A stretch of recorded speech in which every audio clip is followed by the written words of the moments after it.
Ryan's reputation arrived before he did.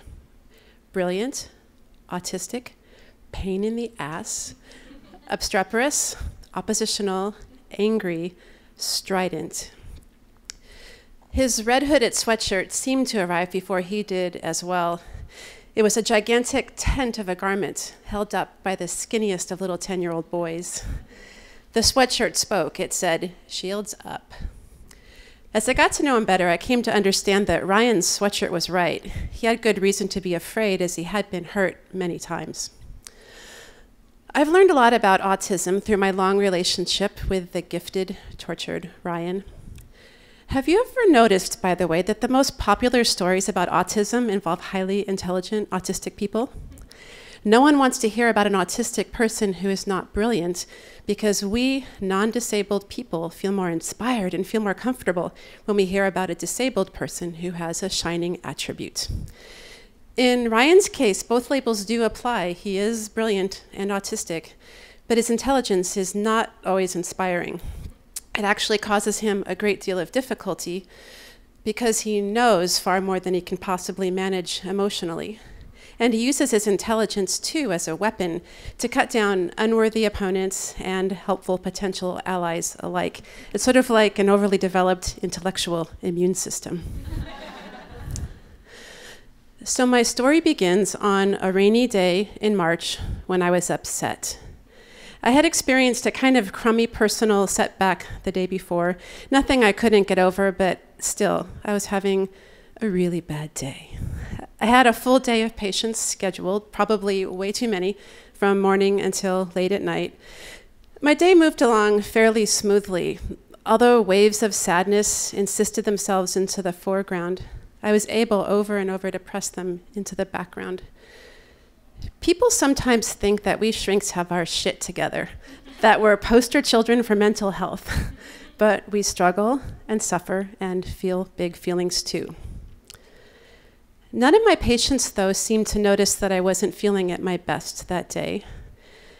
And then Ryan came in, my last person, at 8:30 p.m. As we played Legos, he started on a rant complaining about how people don't understand him, how they're all idiots, and how he has been failed by others over and over again, such as in his special education school settings, which unfortunately have been anything but special or educational. These others would say that Ryan is the cause of difficulty by provoking, by snapping at them, by refusing to read social cues. But his experience, which is the one that I follow the most closely, is that he has in fact been repeatedly misunderstood and badly hurt, thus the shields up. Legos, by the way, is one of two universally accepted social lubricants for shy and awkward kids in therapy. The other, of course, is the card game Uno. Ryan is an exceptionally talented Lego builder, a future engineer type, and my office is filled with his creations. Ryan's rhythm, though, was different that March evening. His rant quickly diminished, and he grew quiet. My reverie, which I pay close attention to as a rich source of data about my patients and their minds, landed on the Legos, the vehicles that Ryan was constructing, and how many wheels remained in my gigantic Lego vat. This is the thought that entered my mind, unbidden and small in amplitude, almost like a whisper. I don't have very many wheels left. I wonder, is it possible to buy just, Lego wheels? That thought, unspoken, quickly departed from my mind. Ryan suddenly looked up at me and said, "You're not okay today."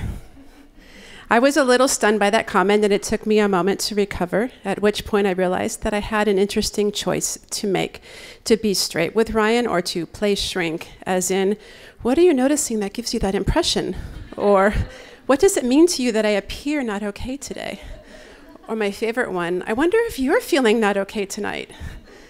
Since Ryan doesn't typically comment on my demeanor, after all, he's autistic and allegedly doesn't easily read other people's states and feelings, I decided not to play some obtuse, shrinky guessing game. "Yeah, today I'm sad," I said. And then there was a pause.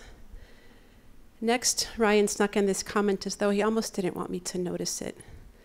"I feel sad too, because you're sad," he said. Not wanting to get too excited and extinguish the interpersonal flame that was just starting tentatively to burn, I gave a low-key response. "Yeah, you can tell what I'm feeling. I like that. You can feel it too." The next week, Ryan came in wearing not the red hooded sweatshirt, but instead wearing his signature smirky smile, his lips pursed as if trying to suppress something insuppressible. This is the smile that he shows, but only rarely when he's delighted and can't contain his joy. I couldn't not smile in response, and I know that resonated with Ryan as a nonverbal moment of meaning that we shared. I'm one of the few people in his life who has stuck around long enough to experience this smile, and it is a gift. And in his hands was something else, a white box that he ceremoniously presented to me, another gift. Ryan handed me, along with the white box, another shrink dilemma.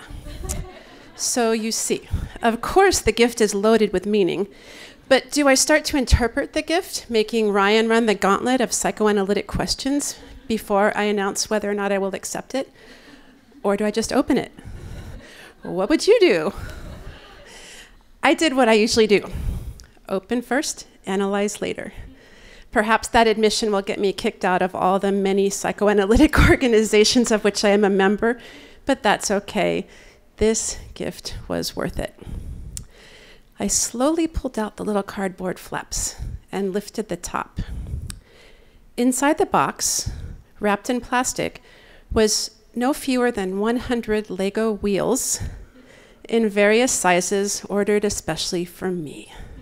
"Ryan, how did you know that just last week I'd been thinking about Lego wheels?" He responded, "I just knew." This gift, along with the bright yellow Crocs that he gave me on another occasion, it's true, which I love wearing around my fancy neighborhood just to shake up the conservatives and embarrass my teenage children. This gift, the Lego wheels, is the most exactly attuned, correct, perfect gift I've ever received in my life.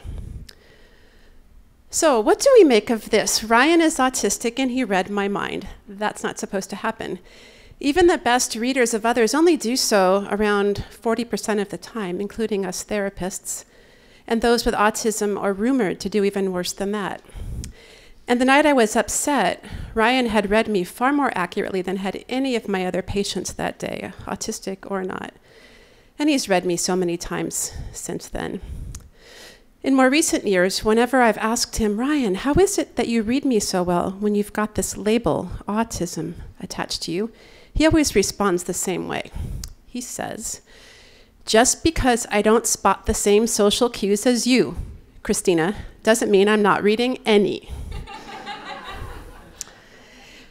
To the extent that autism is usually cast as an only, always, and forever complete inability to read another person, then we'd have to conclude that either the way we think about autism is wrong or that Ryan's not autistic. I've listened to people with autism for tens of thousands of hours during my career, and I do have the firm conviction that there is something essential about this condition, and that it does apply to Ryan. Sometimes it causes him a great deal of suffering, though I firmly believe that autism does not necessarily always represent an illness.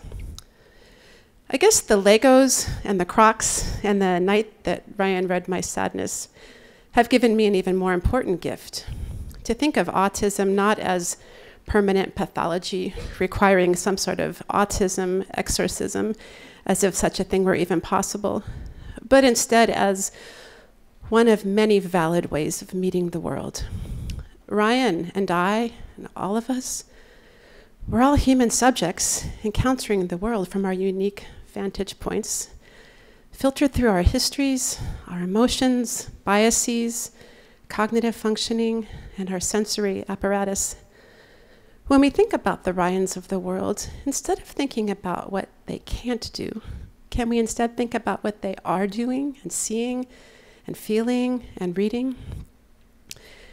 And even more, my experience with Ryan could apply to any therapeutic relationship. When we can understand another person's experience in the world, when we can really listen, and as the psychoanalyst Lou Aaron puts it, when we can listen to ourselves listening, link up our two minds, and meet another person with our humanity and our vulnerability, we find an incredibly valuable treasure, the opportunity for transformation of the highest order. Thank you.